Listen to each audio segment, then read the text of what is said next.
পৃথিবীর ইতিহাসে কোনো জালেম আয়নাঘর তৈরি করে নাই। আমার ভাইরা, পৃথিবীর ইতিহাসে প্রত্যেকটা জালেমের জুলুম আপনারা অনুসন্ধান করেন। আমার মনে হয় ফেরাউন, কারুন, সাদ্দাত, ওদের জুলুমগুলা যদি একটা পাত্রের ভিতরে রাখা হয়, আর শুধু হাসিনার জুলুমগুলা যদি একটা পাত্রের ভিতরে রাখা হয়, ওদের জুলুমের উস্তাদ হয়ে যাবে শেখ হাসিনা। তোমরা যারা জুলুম আর নির্যাতনের স্টিম রোলার আমাদের উপরে চালিয়েছো, সময় পরিবর্তন হলে তোমাদের দেহ থেকে শুধু কল্লা আলাদা করা হবে না, এমন কোন জুলুম আর নির্যাতন থাকবে না, তোমাদের উপরে চালানো হবে না, ইন্দুরের গর্ত পাবে না তোমরা পালানোর জন্য। কথা বলেন ঠিক কিনা? যে সমস্ত আহাম্মকগুলা বলে যে শেখ হাসিনা মুসলমান, আমি বলবো তার ইমানের ভিতরে দুর্বলতা রয়েছে। কারণ এই জাতিকে শিরক আর বেদাত দিয়ে পরিপূর্ণ করে দেওয়ার জন্য, জাতিকে শিরকের সাগরে ডুবানোর জন্য তার বাবার মূর্তি মানুষের পকেটের ভিতরে পর্যন্ত ঢুকাই দিয়েছে। যে গাজওয়ায়ে হিন্দের পূর্বাভাস আল্লাহর নবী ১৫০০ বছর পূর্বে দিয়েছেন, আমরা ছোট্ট একটি মাতৃভূমি বাংলাদেশ, আল্লাহর নবী বলেছেন গাজওয়ায়ে হিন্দে মুসলমানরা রক্ত দিবে, আর যারা রক্ত দিবে তারা শাহাদাত বরণ করবে, আর যারা শাহাদাত বরণ করবে তারা বিনা হিসাবে জান্নাতে চলে যাবে। আমরা অন্তরের ভিতরে জিহাদের তামান্না অন্তর থেকে, দিল থেকে করি। যদি গাজওয়ায়ে হিন্দ যদি কায়েম হয়ে যায়, ভারতের বিরুদ্ধে যদি জিহাদের জন্য ডাক আসে, কারা কারা জিহাদের ময়দানে যাওয়ার জন্য প্রস্তুত রয়েছেন যদি হাত আল্লাহকে দেখায় দেয়, তাকে পুনরায় বাংলাদেশে ফিরিয়ে এনে এই যতগুলা খুন এবং যতগুলা অন্যায় ভাবে মিথ্যা জুলুম আর নির্যাতনের স্টিম রোলার ৯২% মুসলমানের তাওহীদি জনতার উপরে করা হয়েছে, প্রতিটা রক্তের ফোঁটার বিনিময় স্বরূপ তাকে যতদিন পর্যন্ত বাংলার পার্লামেন্টে ফাঁসির কাস্টে না ঝোলানো হবে, ততদিন পর্যন্ত তার পরিপূর্ণ বিচার বাস্তবায়িত হবে না। কথা বলেন ঠিক কিনা? ইমানের পথে অবিচল থেকে আমার মরণ যেন হয়। সকলে বলে আল্লাহুম্মা আমিন। ইমানের পথে অবিচল থেকে আমার মরণ যেন হয়। তোমারই কাছে মিনতি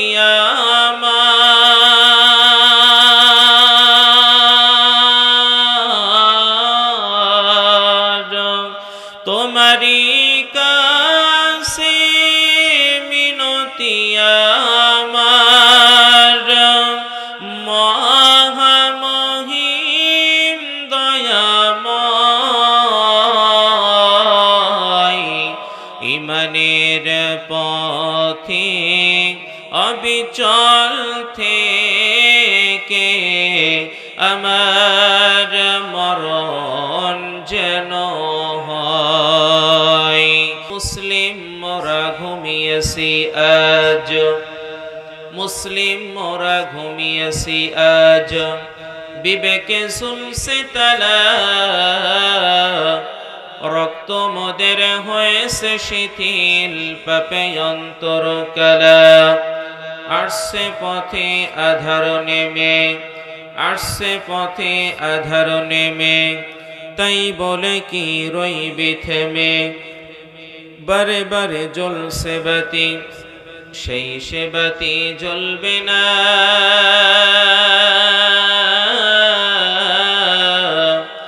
তাই বলে তো ভীরুর মতো বসে থাকা চলবে না। কই রে খালিদ, কই রে অমর, এসেছে নতুন বদর, কোথা সে দিক বিজয়ী নবীন মুজাহিদ। এখনো কি গাইতে হবে ঘুম ভাঙানো গীত? আমি মুসলিম, আমি চির সংগ্রামী, আমি চির রণবীর, আল্লাহকে ছাড়া কাউকে মানি না। জবান ছেড়ে দিয়ে চিৎকার দিয়ে বলি লিল্লাহে তাকবীর। আজকে আমরা এখানে তাফসীর মাহফিল শোনার জন্য আসছি। এটা ঐতিহাসিক তাফসীরুল কোরআন মাহফিল। কোরআন কোরআন টু কোরআন, কোরআনের আলোকে তাফসীর করা হবে। শুনতে রাজি আছেন ইনশাআল্লাহ? তাফসীর শুনলে সকলের কলিজার ভিতরে ভালো লাগে না। তাফসীর শুনলে অনেকের কলিজার ভিতরে আগুন লাগে, অথচ বাবা মুসলমান, দাদা মুসলমান, পৈতৃক সূত্রে দাবিদার মুসলমান, খতনা করা মুসলমান। কথা বলেন না কেন? এই কোরআনের আওয়াজকে জমিনের ভিতরে মিটিয়ে দেওয়ার জন্য এক শ্রেণীর রাম এবং বাম গুলা উঠে পড়ে লেগেছে। কথা বলেন ঠিক কিনা? কথা বলতে হবে ঠিক কিনা? আজকে শুধুমাত্র এই কোরআনের হক দাওয়াত দেওয়ার কারণে, শুধুমাত্র কোরআনের তাফসীর করার কারণে বিশ্ব আনন্দিত মুফাসসিরে কোরআন, কোরআনের বুলবুলি, কোরআনের পাখি আল্লামা দেলোয়ার হোসাইন সাঈদী 13টা বছর জালেমের জিন্দানখানায় বন্দী থাকার পরে শুধুমাত্র কোরআনের তাফসীর করার কারণে তাকে ওই নরক পিশাচগুলা মিথ্যা নাটক সাজিয়ে ইনজেকশন পুশ করার মাধ্যম দিয়ে শাহাদাত বরণ করিয়েছে। কথা বলেন ঠিক কিনা?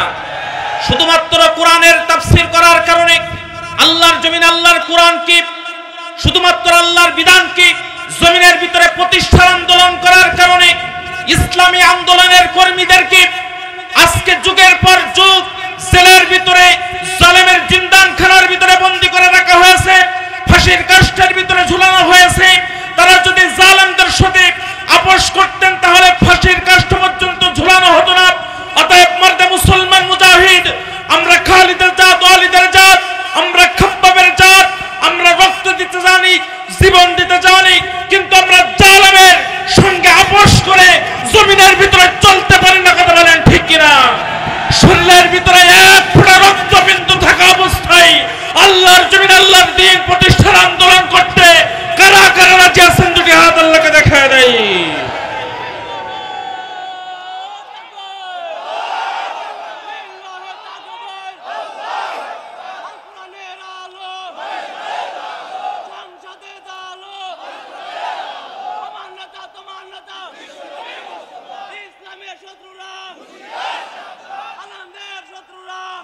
আলহামদুলিল্লাহ, হাত নামান, হাত নামান। সম্মানিত ভাইরা আমার, শুধুমাত্র কোরআনের আওয়াজকে নিস্তব্ধ করে দেওয়ার জন্য আজকে শুধু কর্মসূচি চলতেছে এমনটা নয়। রাশিয়ার কমিউনিস্ট সরকার পার্লামেন্টে হুকুম জারি করে দিলেন, রাশিয়ার জমিন কোরআন মুক্ত জমিন দেখতে চাই। রাশিয়ার পার্লামেন্টে যখন হুকুম জারি করে দিয়ে দিলেন, রাশিয়ার কমিউনিস্ট সরকারের গোয়েন্দা বিভাগের নিয়োজিত প্রশাসনিক গোয়েন্দা বিভাগের নিয়োজিত সকল সদস্যগুলা চিরুনি অভিযান চালিয়ে রাশিয়ার জমিন থেকে যখন সকল কোরআনের কপিগুলো একত্রিত করে রাশিয়ার সাগরে নিক্ষেপ করে দিয়ে দিলেন, রাশিয়ার সাগরে যখন নিক্ষেপ করে দিয়ে দিলেন, খুঁজতে খুঁজতে 3 জন হাফেজে কোরআনকে পাওয়া গেল। 3 জন হাফেজে কোরআনকে যখন ধরে আনা হলো, তাদের বুকের দিকে তাক করে এসএমজি-এলএমজির উন্নত মানের গুলিগুলা মারা হলো। এসএমজি-এলএমজির উন্নত মানের গুলিগুলা যখন 3 জন হাফেজে কোরআনের বুকের ভিতরে তাক করে মারা হলো, 3 জন হাফেজে কোরআন জমিনের ভিতরে লুটিয়ে পড়লেন। যখন রাশিয়ার কমিউনিস্ট সরকারের গোয়েন্দা বিভাগের নিয়োজিত প্রত্যেকটা সদস্য লালমত, নীলমত, নারী নর্তকী নিয়ে আনন্দ উল্লাস শুরু করলেন, তখন আনন্দ উল্লাস শুরু করলেন যখন 3 জন হাফেজে কোরআন জমিনের ভিতরে আল্লাহু আকবার বলে দাঁড়িয়ে পড়লেন। তখন আল্লাহু আকবার বলবেন না? বলল, কি ব্যাপার, তোমরা মরো নাই? জামাগুলা খুলে দেখা গেল তাদের 3 জন হাফেজে কোরআনের এই বুকের ভিতরে 3খানা কোরআনের কফি ঝুলন্ত অবস্থায় রয়েছে। ওই গুলিগুলা কোরআনের কফির ভিতরে আটকে রয়েছে। আল্লাহ পাক রব্বুল আলামিন যেখানে বলেছেন, ইন্না নাহনু নাযালনা যিকরা ওয়া ইন্না লাহু লাহাফিজুন, কোরআন নাজিল করেছে আমি, এর হেফাজতের দায়িত্ব আমি আল্লাহ পাক রব্বুল আলামিনের। আপনারা এমন নজির আপনারা দেখেছেন, বিভিন্ন জায়গায় আগুনের ভিতরে ঘরের সব জিনিস পুড়ে যায় কিন্তু কোরআন পড়ে না। কথা বলেন ঠিক কিনা?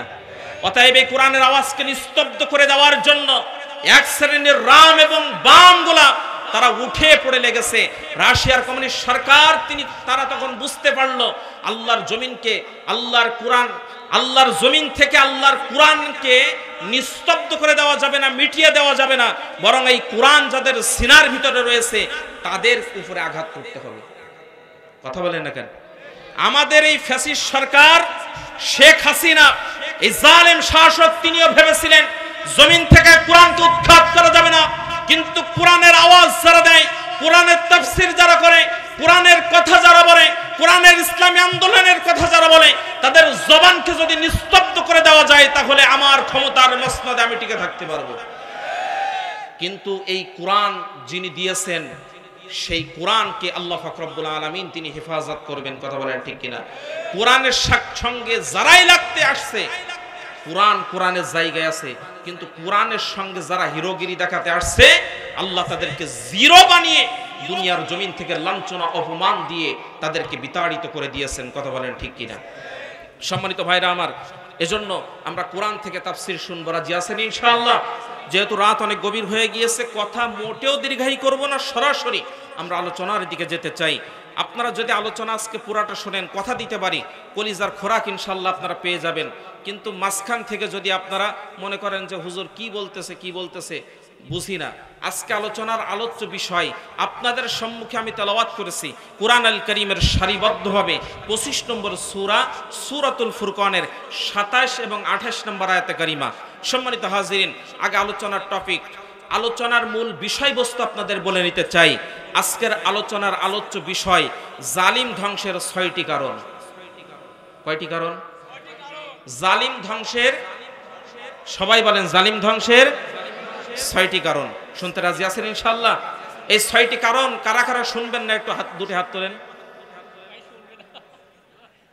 আচ্ছা, শুনবেন কারা কারা? দুটি হাত আল্লাহকে দেখায় দেই। লিল্লাহি তাকবীর। আল্লাহ হাতগুলো কবুল করেন। সম্মানিত হাজিরিন, আসেন সরাসরি আলোচনার দিকে চলে যাই। আল্লাহ পাক রব্বুল আলামিন বলেন, ওয়া ইয়াউমা ইয়া'আদ্দুল যালিমু আলা ইয়াদাইহি ইয়াকুলু ইয়া লাইতানি ইত্তাখাযতু মা'আর রাসূলি সাবিলা ইয়া ওয়াইলাতা লাইতানি লাম আত্তাখিয ফুলানান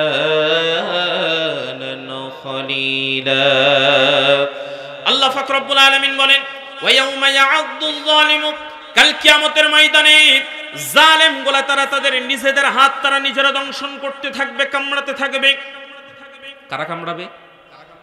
দুনিয়ার জমিনে জুলুম করেছে যারা, এদেরকে বলে জালেম। কাল কিয়ামতের ময়দানে আল্লাহ পাক রব্বুল আলামিন বলেন, ওয়া ইয়াউমা ইয়া'আদ্দুল যালিমু, কাল কিয়ামতের ময়দানে জালেমগুলা তারা তাদের নিজেদের হাত নিজেরা দংশন করতে থাকবে, কামড়াতে থাকবে, আর আফসোস করে করে বলতে থাকবে, ইয়া ওয়াইলাতা লাইতানি লাম আত্তাখিয ফুলানান খলিলা, দুনিয়ার জমিনে কেন অমুককে বন্ধুরূপে গ্রহণ করলাম, দুনিয়ার জমিনে কেন রাসূলের দেখানো পথে চললাম না। সম্মানিত হাজিরিন, এটা হলো শাব্দিক অনুবাদ। আসেন আয়াতে কারিমা কোন কারণে কোন প্রেক্ষাপটে নাজিল হয়েছে, শানে নুজুলটা একটু আমরা জেনে আসি। তাফসিরে মাযহারি আল্লামা কাজী সানাউল্লাহ ফানিপতি রাহমাতুল্লাহ আলাইহি তাফসির লিখতে যে তিনি বর্ণনা করেন এই আয়াতে কারিমা দুইটা নাজিল হয়েছেন আল্লাহর নবীর মক্কি জিন্দেগিতে। আল্লাহর নবী রাহমাতুল লিল আলামিন নবী যখন মক্কায় অবস্থান করতেছেন, মক্কার ধনাঢ্য পরিবারের সন্তান উকবা ইবনে আবি মুঈত, ধনাঢ্য পরিবারের সন্তান, মনে মনে ভাবলেন টাকা পয়সা অর্থ সম্পদ কম নাই, কিন্তু এই সমাজের ভিতরে আমার যশ নাই, খ্যাতি নাই। আমার যশ খ্যাতি বৃদ্ধির জন্য, আমার সম্মান বৃদ্ধির জন্য এই মক্কার সম্মানীয় শ্রেণীর মানুষদেরকে একটা সাদের জন্য আমার বাড়িতে আমি ইনভাইট করতে চাই, দাওয়াত দিতে চাই। এই দাওয়াতের লিস্টে আপনার আমার নবী রাহমাতুল লিল আলামিন নবীকে একেবারে চিফ গেস্ট করা হয়েছে, প্রধান অতিথি করে দাওয়াত দেওয়া হলো।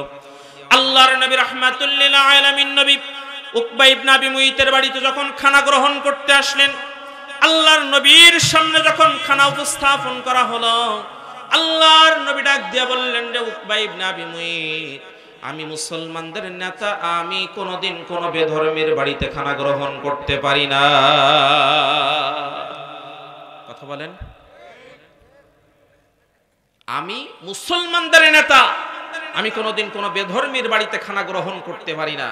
আর আমাদের যত খাস বাংলায় বলতে হয় পীড়িত, সব ওই বেধর্মীদের সাথে। কোরআনের পাখি সারাটা জীবন শুধু তাফসীর মাহফিলে বক্তব্য দিয়েছেন। ইন্ডিয়া ভারত আমাদের জাত শত্রু, কালের শত্রু, তারা আমাদের কোনোদিন আপন হয় নাই। কথা বলেন না কেন? এখন বাঙালি জাতি হাড়ে হাড়ে বুঝতেছে। কথা বলেন না কেন? হাড়ে হাড়ে বুঝতেছে। চট্টগ্রামে আমার কলিজার টুকরা ভাই সাইফুল ইসলাম আলিফ ভাইকে আজকে হিন্দুত্ববাদী ইসকনের সদস্যগুলা দিবালোকে প্রকাশ্যে কুপিয়ে কুপিয়ে হত্যা করেছে, এর প্রতিবাদ হয় নাই। আজকে আমাদের এই 92% মুসলমানের ভূখণ্ডে আমরা হিন্দুদেরকে আমরা জামায়া ধরে রেখে দিয়েছি, অথচ ভারতের ভূখণ্ডে আমার মুসলমানের ঘরের ভিতরে আগুন দেওয়া হচ্ছে, মুসলমানের মসজিদ ভেঙে দেওয়া হচ্ছে, মুসলমানকে পিটিয়ে পিটিয়ে হত্যা করা হচ্ছে, এর প্রতিবাদ হচ্ছে না। কথা বলেন ঠিক কিনা? আজকে ইসকন নামের এই জঙ্গি সংগঠন আজকে বাংলাদেশকে খান খান করে দেওয়ার জন্য তারা উঠে পড়ে লাগছে। আমাদের যারা অন্তর্বর্তীকালীন সরকার রয়েছেন, মিডিয়ার মাধ্যম দিয়ে তাদের কাছে আমরা উদাত্ত আহ্বান রাখতে চাই, আপনারা এখন বর্তমান ক্ষমতার মসনদে বসে আছেন। অন্তর্বর্তীকালীন সরকার আপনারা আপনাদের দায়িত্ব অনেক বড় বেশি। আপনাদের কাছে 92% মুসলমানের ভূখণ্ডে আফামর তাওহিদি জনতার একটাই প্রাণের দাবি থাকবে, যদি ভারতের জমিনে জাকির নায়েক কোরআনের কথা বলার কারণে যদি তার দাওয়াত দেওয়া মিশন যদি বন্ধ হতে পারে, তাহলে এই 92% মুসলমানের ভূখণ্ডে ইসকন নামক জঙ্গি সংগঠনকে নিষিদ্ধ করতে হবে। কথা বলেন ঠিক কিনা? ইসকন নামের এই জঙ্গি সংগঠনকে 92% মুসলমানের ভূখণ্ড থেকে যদি নিষিদ্ধ না করা হয়, তাহলে আমার সাইফুল ইসলাম আলিফ ভাইয়ের প্রতিটা রক্তের ফোঁটার বিনিময়ে শাস্তি এই ইসকন সদস্যদেরকে দিতে হবে। কথা বলেন ঠিক কিনা?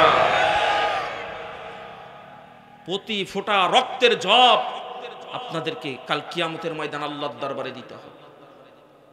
সম্মানিত হাজিরিন, আল্লাহর নবী রাহমাতুল লিল আলামিন নবী উকবা ইবনে আবি মুইতকে ডাক দিয়ে বললেন, যে উকবা ইবনে আবি মুইত, আমি মুসলমানদের নেতা, আমি কোনোদিন কোনো বেধর্মীর বাড়িতে খানা গ্রহণ করতে পারি না। উকবা ইবনে আবি মুইত মনে মনে ভাবলেন, আল্লাহর নবী যদি এখন আমার বাড়িতে খানা গ্রহণ না করে চলে যান, মান সম্মান নষ্ট হয়ে যাবে, পেস্টি সাম্পার হয়ে যাবে।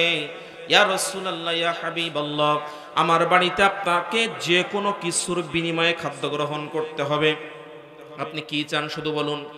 আল্লাহর নবী ডাক দিয়ে বললেন, উকবা ইবনে আবি মুইত, তুমি যদি এখনই আমার হাতে হাত রেখে কালিমা গ্রহণ করো, তাহলে আমি কথা দিচ্ছি আমি তোমার বাড়িতে খানা গ্রহণ করব। উকবা ইবনে আবি মুইত কাল বিলম্ব করলেন না, আল্লাহর নবীর হাতে হাত রেখে সঙ্গে সঙ্গে কালিমা গ্রহণ করলেন। উকবা ইবনে আবি মুইতের এই কালিমা গ্রহণ করার কথা মুহূর্তের ভিতরে মক্কার অলিতে গলিতে যখন পৌঁছে গেল, মুহূর্তের ভিতরে ভাইরাল হয়ে গেল। উকবা ইবনে আবি মুইতের একেবারে কাছের বন্ধুর নাম ছিলেন উবাই ইবনে খলফ, ইসলামের কঠোর দুশমন উবাই ইবনে খলফ। তার কানের ভিতরে যখন বন্ধুর কালিমা গ্রহণ করার কথা যখন পৌঁছে গেল, কাল বিলম্ব করলেন না, ছুটতে ছুটতে উকবা ইবনে আবি মুইতের কাছে চলে গেলেন। ডাক দিয়ে বললেন, রে প্রাণের বন্ধু, শুনলাম বাপদাদার ধর্মের মুখে লাথি মেরে কালিমা গ্রহণ করেছো নাকি? উকবা ইবনে আবি মুইত তিনি ডাক দিয়ে বললেন, বন্ধু ঠিক শুনেছো, ওই সময় যদি আমি কালিমা গ্রহণ না করতাম, তাহলে মুহাম্মদ আমার বাড়িতে খানা গ্রহণ করত না, আমার মান সম্মান সব নষ্ট হয়ে যেত। উবাই ইবনে খলফ বললেন, কোনো কিছুই শুনতে চাই না, তুমি মুহাম্মাদের ধর্ম ছেড়ে দাও, বাপদাদার ধর্মের দিকে চলে আসো। যদি তা না আসো, হাতের ভিতরে যে তরবারি দেখতেছো, তরবারি দিয়া এখনই তোমাকে দ্বিখণ্ডিত করে দেওয়া হবে। সম্মানিত হাজিরিন, সম্মানিত ভাইরা আমার, উকবা ইবনে আবি মুইত তখন জান বাঁচানোর খাতিরে তিনি বললেন, ঠিক আছে, মুহাম্মাদের ধর্ম আমি ছেড়ে দিয়ে দিলাম। বলল, মুখের কথাই বিশ্বাস করি না, প্রমাণ দিতে হবে। কি প্রমাণ চাও? যাও যাও যাও, চলে যাও, মুহাম্মাদের সামনে চলে যাও। মুহাম্মাদের সামনে দাঁড়িয়ে যদি তুমি তার চেহারার দিকে থুতু ছিটাই দিতে পারো, আমি বন্ধু বিশ্বাস করে নেব তুমি প্রকৃতপক্ষে মুহাম্মাদের ধর্ম ছেড়ে দিয়েছো। উকবা ইবনে আবি মুইত কাল বিলম্ব করলেন না, আল্লাহর নবীর সামনে দাঁড়ালেন। আল্লাহর নবীর চেহারা মুবারকের দিকে জাহান্নামের কীট উকবা ইবনে আবি মুইত সঙ্গে সঙ্গে থুতু ছিটাই দিয়ে দিলেন। চিন্তা করতে পারেন, আল্লাহর নবীর এত সুন্দর চেহারা ছিল। আম্মা জান আয়েশা সিদ্দিকা রাদিয়াল্লাহু তাআলা আনহার কাছে ওই মক্কা নগরের রমণীরা প্রশ্ন করলেন, ইয়া আম্মা জান আয়েশা সিদ্দিকা রাদিয়াল্লাহু তাআলা আনহা, আমাদের নবীর চেহারার বর্ণনাটা একটাবারে দিয়ে দেন। আম্মা জান আয়েশা সিদ্দিকা রাদিয়াল্লাহু তাআলা আনহা ডাক দিয়ে বললেন, ওগো মক্কার রমণীরা তোমরা শুনে নাও, মিশরের জমিনে ইউসুফ আলাইহিস সালাতু ওয়াস সালামের চেহারা দেখে ওই মিশরের রমণীরা মালটা কাটা বাদ দিয়ে নিজেদের আঙ্গুলগুলা কেটে ফেলে দিয়েছিল। ওই মিশরের রমণীরা যদি আমার দোজাহানের কান্ডারি রহমাতুল লিল আলামিন নবীর চেহারাটা একটাবার দেখতো, হাত কাটতো না রে, হাত কাটতো না, কলিজা কেটে ফেলে দিত, একটাবারের জন্য টের পেত না। আমার সেই নবীর চেহারার দিকে জাহান্নামের কীট উকবা ইবনে আবি মুইত থুতু ছিটাই দিয়েছেন। আল্লাহর নবী সেই দিন একটা ঐতিহাসিক ভাষণ দিয়ে দিলেন, আরে উকবা ইবনে আবি মুইত, তুই কি মনে করতেছিস আজকে এই মক্কা নগরের নেতৃত্ব, কর্তৃত্ব, ক্ষমতা পাওয়ার সব কিছু আজকে তোদের হাতে বলে আজকে তুই আমাকে মাজলুম অবস্থায় পাওয়ার পর আমার উপরে তুই জুলুম আর নির্যাতনের স্টিম রোলার চালালি, আমার মুখের দিকে তুই থুতু ছিটাই দিলি। আরে উকবা ইবনে আবি মুইত, তুই শুনে নে, একদিনে দিন নয় আরো দিন আছে, এই দিন নিয়ে যাবে সেই দিনের কাছে, এক পাকে শীত যায় না আরো শীত আছে, এই শীতের কথা কম্বল নিয়ে যাবে সেই শীতের কাছে। সময় যদি কোনোদিন পরিবর্তন হয়, আমি মুহাম্মদ সাল্লাল্লাহু আলাইহি সাল্লাম তোর দেহ থেকে কল্লা আলাদা করে দিয়ে দিব।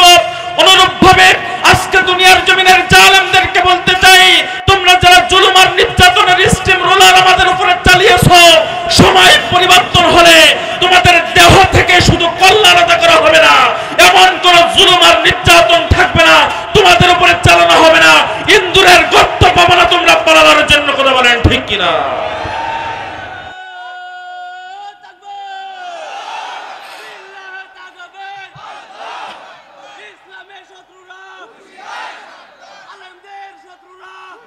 আমার ভাইরা, দুনিয়ার জমিনে জালেম কোনদিন চিরস্থায়ী টিকে থাকতে পারে নাই। কথা বলেন ঠিক কিনা? আমার ভাইরা, আপনারা অনেকেই রাগ করতে পারেন। আমার ভাইরা, আমি যদি ইব্রাহিম আলাইহিস সালাতু ওয়াস সালামের কথা যদি আপনাদের সামনে উপস্থাপন করি, তাহলে নমরুদের জুলুমের কথা বাদ দেওয়া যায় না। কথা বলেন না কেন? আমি যদি মুসা আলাইহিস সালাতু ওয়াস সালামের কথা যদি আপনাদের সামনে উপস্থাপন করি, ফেরাউনের জুলুমের কথা বাদ দেওয়া যায় না। আল্লাহর নবীর কথা যদি আপনাদের সামনে উপস্থাপন করি, আবু জাহেলের জুলুমের কথা বাদ দেওয়া যায় না। বর্তমান সময়ে তো ইসলাম আর ইসলামী আন্দোলনের কথা আপনাদের সামনে বলি, তাহলে খুনি হাসিনার জুলুমের কথা বাদ দেওয়ার সুযোগ নাই। কারণ সেই এমন জুলুম করেছে, আমার ভাই বলতেছিলেন আয়না ঘর তৈরি করছে। পৃথিবীর ইতিহাসে কোনো জালেম আয়না ঘর তৈরি করে নাই। আমার ভাইরা, পৃথিবীর ইতিহাসে প্রত্যেকটা জালেমের জুলুম আপনারা অনুসন্ধান করেন, আমার মনে হয় ফেরাউন, কারুন, সাদ্দাত, ওদের জুলুমগুলা যদি একটা পাত্রের ভিতরে রাখা হয়, আর শুধু হাসিনার জুলুমগুলা যদি একটা পাত্রের ভিতরে রাখা হয়, ওদের জুলুমের উস্তাদ হয়ে যাবে শেখ হাসিনা। কি খারাপ লাগতেছে আপনাদের? কি জুলুম করে নাই 17টা বছর? আমার ভাইকে বাড়িতে থাকতে দেয় নাই, সন্তান পিতা থাকার পরেও এতিমের মতো জীবন যাপন করেছে, স্ত্রী স্বামী থাকার পরেও বিধবার মতো জীবন যাপন করেছে, অসংখ্য সন্তান তার এতিম হয়েছে, অসংখ্য মা বোন বিধবা হয়েছে, শুধুমাত্র এই খুনি হাসিনার জুলুমের শিকার হয়ে। কথা বলেন ঠিক কিনা? কোনো অপরাধ নাই, শুধুমাত্র আল্লাহর জমিন, আল্লাহর দ্বীন প্রতিষ্ঠার আন্দোলন করাই একটাই অপরাধ, আর তার মূল টার্গেট ছিল তার গদিকে টিকিয়ে রাখা। সম্মানিত ভাইরা আমার, আল্লাহর নবীর চেহারা মলিন হয়ে গেল। উকবা ইবনে আবি মুইত যখন আল্লাহর নবীর চেহারার দিকে থুতু ছিটাই দিয়ে দিলেন, আল্লাহর নবীর চেহারা মলিন হয়ে গেলেন। আল্লাহর নবীর চেহারা মলিন দেখে আল্লাহ পাক রব্বুল আলামিন ডাক দিয়ে বললেন, হাবিব, টেনশন করতেছেন কেন? চিন্তা করতেছেন কেন? চেহারা মলিন হয়ে গেল কেন? ইয়া রাসূলুল্লাহ, ইয়া হাবিবাল্লাহ, চেহারা মলিন করবেন না, টেনশন করবেন না, চিন্তা করবেন না। আল্লাহ পাক রব্বুল আলামিন সঙ্গে সঙ্গে এই 25 নম্বর সূরা সূরাতুল ফুরকানের 27 এবং 28 নম্বর আয়াতে কারিমা আল্লাহ পাক রব্বুল আলামিন নাজিল করে দিয়ে দিলেন। আল্লাহ সুবহানাহু ওয়া তাআলা বলেন, ওয়া ইয়াউমা ইয়া'আদ্দু যালিমু আলা ইয়াদাইহি ইয়াকুলু ইয়া লাইতানি اتخذت مع الرسول سبيلا يا ويلتى ليتني لم أتخذ فلانا خليلا الله পাক রব্বুল আলামিন বলেন, ويوم يعض الظالم কাল কিয়ামতের ময়দানে এই সমস্ত জালেমগুলা কাল কিয়ামতের ময়দানে নিজেদের হাত তারা নিজেরা কামড়াতে থাকবে আর আফসোস করে করে বলতে থাকবে, হায় আফসোস, দুনিয়ার জমিনে কেন রাসূলের দেখানো পথে চললাম না। ইয়া ওয়াইলাতা লাইতানি লামাত্তাখিজ ফুলালান খলিলা, দুনিয়ার জমিনে কেন অমুককে বন্ধুরূপে গ্রহণ করলাম। তাহলে আমরা এখান থেকে বুঝতে পারলাম দুনিয়ার জমিনে যদি জুলুম করে তাহলে কাল কিয়ামতের ময়দানে তার আফসোস করা ছাড়া উপায় থাকবে না। 2 নাম্বার, দুনিয়ার জমিনে যদি বন্ধু নির্বাচনের ক্ষেত্রে যদি ভুল সিদ্ধান্ত নেয় তাহলে কাল কিয়ামতের ময়দানে বন্ধুর কারণে কাল কিয়ামতের ময়দানে আফসোস করা লাগবে। কথা বলেন ঠিক কিনা? সম্মানিত ভাইয়েরা আমার, আল্লাহ পাক রব্বুল আলামিন 42 নম্বর সূরা সূরা 42 নম্বর আয়াতে কারিমার ভিতর রব্বুল আলামিন বলেন, ইন্নামাস সাবিলু আলাল্লাযীনা ইয়াযলিমুনান নাসা ওয়া ইয়াবউনা ফিল আরদি বিগাইরিল হক উলাইকা লাহুম আযাবুন আলীম। আল্লাহ পাক রব্বুল আলামিন বলেন, কাল কিয়ামতের ময়দানে শুধুমাত্র তাদের বিরুদ্ধেই ব্যবস্থা গ্রহণ করা হবে যারা অন্যায়ভাবে দুনিয়ার জমিনে সীমা লঙ্ঘন করবে। সম্মানিত ভাইরা আমার, দুনিয়ার জমিনে হাসিনা সরকার এবং তার অনুসারীরা সীমা লঙ্ঘন করেছে কি করে নাই? একেবারে গ্রাম অঞ্চল পর্যন্ত যারা একেবারে ওই যে বিলের ভিতরে পুঁটি মাছ বলে, অনেকে পুঁটি মাছ নেয় আবার অনেকে নেয় না, ঠিক কিনা? কিন্তু বড় বড় মাছগুলা কিন্তু ঠিকই ধরে। পুঁটি মাছ নেয় অথবা নেয় না, তার মানে ওর এক কথায় দাম নাই। কথা বল না কে? এলাকার পুঁটি মাছ মার্কার নেতা যারা, এদের গরমের জ্বালায় আমরা টিকতে পারতাম না। কথা বলেন না কে? এই পুঁটি মাছ মার্কার নেতাদের উৎপাতের জ্বালায় ঘরের ভিতরে থাকতে পারতাম না। কারণ শেখ হাসিনা জানে না যে আমার ভাইয়ের বাড়ি কোনে। কথা বলেন না কে? কিন্তু আমার ভাইয়ের প্রতিবেশী শেখ হাসিনার অনুসারী উম্মত যারা আছে তারা কিন্তু জানে যে আমার ভাইয়ের বাড়ি কোনে। সম্মানিত ভাইরা আমার, তাহলে বোঝা গেল কাল কিয়ামতের ময়দানে আল্লাহ পাক রব্বুল আলামিন শুধুমাত্র তাদের বিরুদ্ধেই ব্যবস্থা গ্রহণ করবে যারা অন্যায়ভাবে দুনিয়ার জমিনে সীমা লঙ্ঘন করবে। অত্র আয়াতে কারিমার আলোকে আল্লামা যাহাবী রাহিমাহুল্লাহর কিতাবুল কাবায়ের থেকে শিক্ষা নেওয়ার জন্য ছোট্ট একটি ঘটনা আমরা এখানে অ্যাড করতে পারি। আল্লামা যাহাবী রাহিমাহুল্লাহ তার কিতাবুল কাবায়েরের ভিতরে তিনি জুলুম প্রসঙ্গে তিনি বর্ণনা করেন। আমি একদিন পথ দিয়ে যাচ্ছিলাম, প্রতিমধ্যে দেখি 3 রাস্তার মোড়ে এক যুবক গায়ের ভিতরে চাদর দিয়ে আবৃত করা, ওই যুবক মানুষদেরকে হাত ছানি দিয়ে দিয়ে ডাক দিয়ে বলতেছে, ওগো দুনিয়ার মানুষেরা, তোমরা অন্যায়ভাবে কারোর উপরে জুলুম আর নির্যাতনের স্টিম রোলার চালিও না, আমার মতো দুনিয়া এবং আখিরাত ধ্বংস করো না, তোমরা কেউ ক্ষতিগ্রস্ত হয়ে যেও না। এভাবে করে ওই যুবক মানুষদেরকে সাবধান করতেছে, বারবার মানুষদেরকে সাবধান করতেছে। সম্মানিত হাজিরিন, সম্মানিত ভাইরা আমার, আল্লামা যাহাবী রাহিমাহুল্লাহ তিনি দাঁড়িয়ে পড়লেন, ডাক দিয়ে বললেন, রে যুবক, তোমার জীবনে এমন কি ঘটনা ঘটছে যার কারণে মানুষদেরকে জুলুম থেকে বেঁচে থাকার জন্য তুমি সাবধান করতেছো? যুবক এবার ডাক দিয়ে বললেন, রে পথিক, জানি না আপনার পরিচয় কি, কোথা থেকে আসছেন তাও জানি না, জানতেও চাই না গো পথিক। তাহলে আপনি শুনে নেন, আমার জীবনে এমন একটা ঘটনা ঘটে গিয়েছে, সেই দিনের পর থেকে আজ পর্যন্ত দুনিয়ার মানুষদেরকে জুলুম থেকে বেঁচে থাকার জন্য আমি সাবধান করি। আল্লামা যাহাবী রাহিমাহুল্লাহ তিনি বলেন, আমার জানার আগ্রহ আরো দ্বিগুণে বেড়ে গেল। যুবকের কাছে প্রশ্ন করলাম, যে যুবক, কি সেই ঘটনা আমি একটু জানতে চাই। যুবক ডাক দিয়ে বললেন, আমি ছিলাম সমাজের ভিতরে একটু পাতি নেতা, আমার নেতাগিরির জ্বালাই মানুষগুলা সমাজের ভিতরে ঠিক মতো বসবাস করতে পারতো না, কারণে অকারণে মানুষের উপরে জুলুম করতাম। আছে না? দোকানের ভিতরে গিয়েছে, বইনের ভিতরে হাত ঢুকাইছে, খাবার নিয়ে যাচ্ছে, মানে ওর বাপের দোকান, কথা বলতে পারি নাই।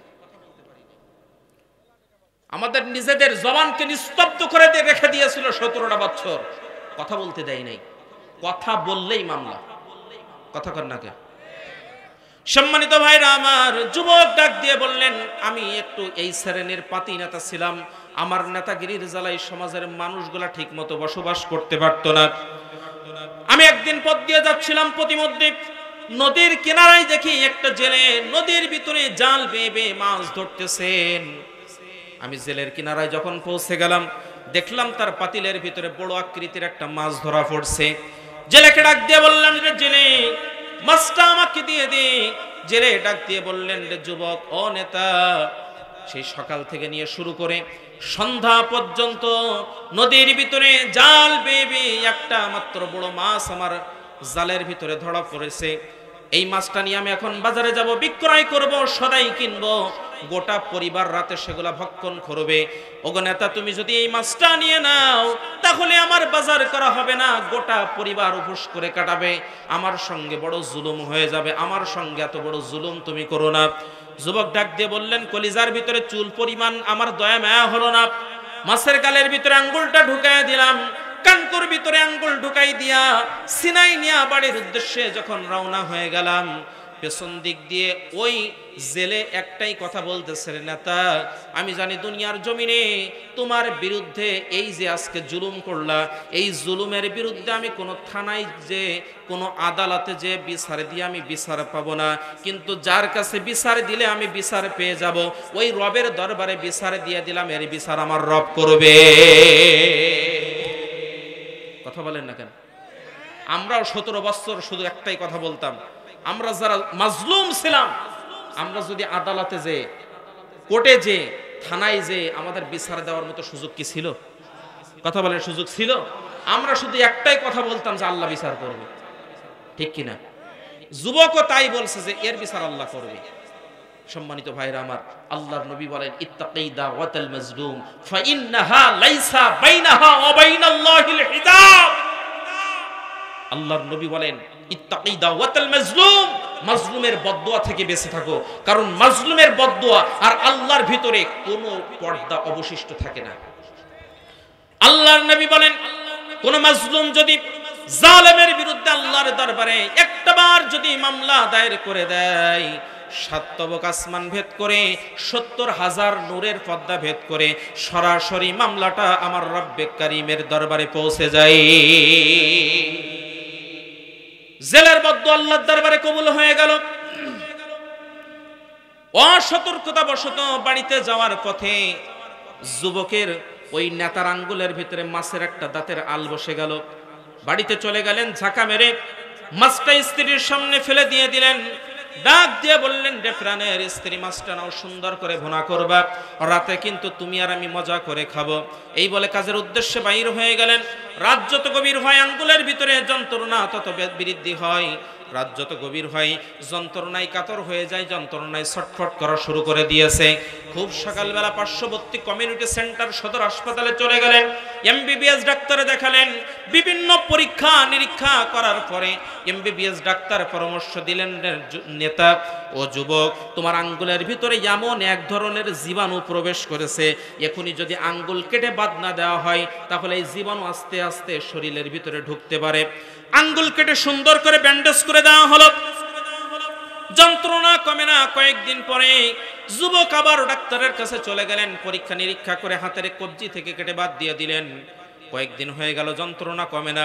ডাক্তারের কাছে চলে গেছেন, রে ডাক্তার, কি খেয়ে লেখাপড়া শিখছেন, যন্ত্রণা তো কমে না। পরীক্ষা নিরীক্ষা করে দেখলেন হাতের ভিতরে ওই জীবাণু প্রবেশ করেছে, হাতের এখান থেকে কেটে বাদ দিয়ে দিলেন। ডাক দিয়ে বললেন, রে যুবক, এই জীবাণু যদি এবার তোমার দেহের ভিতরে প্রবেশ করে তাহলে কিন্তু আর কাটার জায়গা অবশিষ্ট নাই, তোমাকে কিন্তু আর বাঁচানো যাবে না। যুবকের কলিজার ভিতরে মৃত্যুর ভয় ঢুকে গিয়েছে। যুবক পাগল পরা হয়ে গিয়েছে, আমাকে তো মরা লাগবে, আমাকে মরতে হবে। মরণের ভয় যখন কলিজার ভিতরে ঢুকে গিয়েছে, কাল বিলম্ব করলেন না, ছুটতে ছুটতে আলেমদেরকে খোঁজা শুরু করে দিয়ে দিলেন। সমাজের ভিতরে জালেমগুলা মারা গেলে শুধুমাত্র আলেমদেরকে খোঁজে।